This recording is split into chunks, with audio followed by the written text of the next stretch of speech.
የሁለተኛ ደረጃ ተማሪ በነበርኩበት ወቅት በሙሉ ወንጌል የህፃናት አስተማሪ ነበርኩ እና ልጆችን ወንጌል አስተምራለሁ።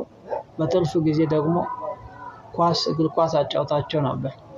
ማውንተን ሳይክል ነበረችና ያንን በማከራየት ከማገኘው ገቢ ኳስም እገዛ ነበር። ለአንዳንድ ለሽልማት ነገር አዘጋጅ ነበር እና የተለያዩ ሃይማኖት ተከታዮች ኦርቶዶክሱም ሙስሊሙም ህፃናት ይመጡ ነበር እና ለነሱ ወንጌል ሰብክላቸው ነበር።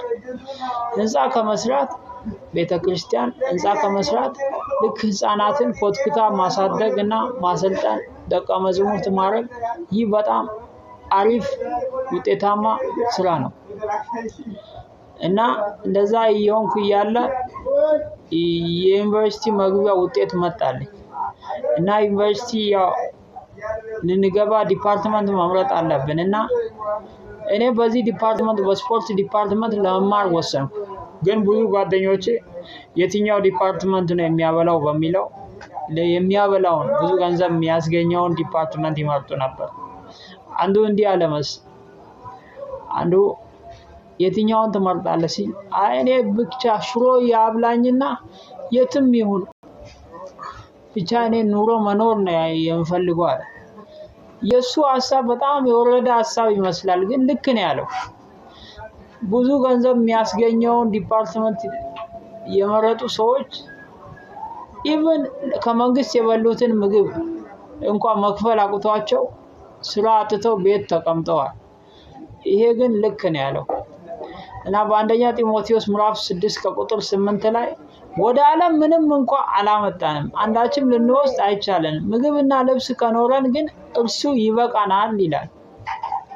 እና የክርስቶስ ኢየሱስ የሆኑት ስጋን ከነመሻቱና ከክፉ ምኞቱና መሻቱ ሰቅለውታል። አቤሴሎም በብሉይ ኪዳን ላይ መሰቀሉ ስጋ እንዴት እንደተሰቀለ ለማሳየት ነው። አቤሴሎም የአባቱን የዳዊትን መንግስት ለመናጠቅ ይፈልግ ነበር እና ኢቭን ስዕለትም ተስሎ ነበር የአባቴን መንግስት ብትሰጥ ብሎ ለእግዚአብሔር እና ዩኒቨርሲቲ ገብቼ በጥሩ ውጤት በማዕረግ ተመረኩኝ። $5000 ያለው ሰው የሚያስበው የሚያወራው በዛች ልክ ነው። $50,000 የሚከፈልለት ደሞዝተኛ የሚያስበው ደግሞ የሚያወራው አክት የሚያደርገው በዛው ልክ ነው። ከቀድሞ ይሻላል። እኛ ግን የምናስበው የምናወራው በአምላካችን በእግዚአብሔር ልክ ነው። በሱ መጠን ልክ ነው። አምላካችን ሰማይን ምድርን ባህርን በውስጡ ያሉትን ሁሉ ፈጥሯል እና በዛ ልክ ነው የምናስበው በዛ ልክ ነው የምናወራው።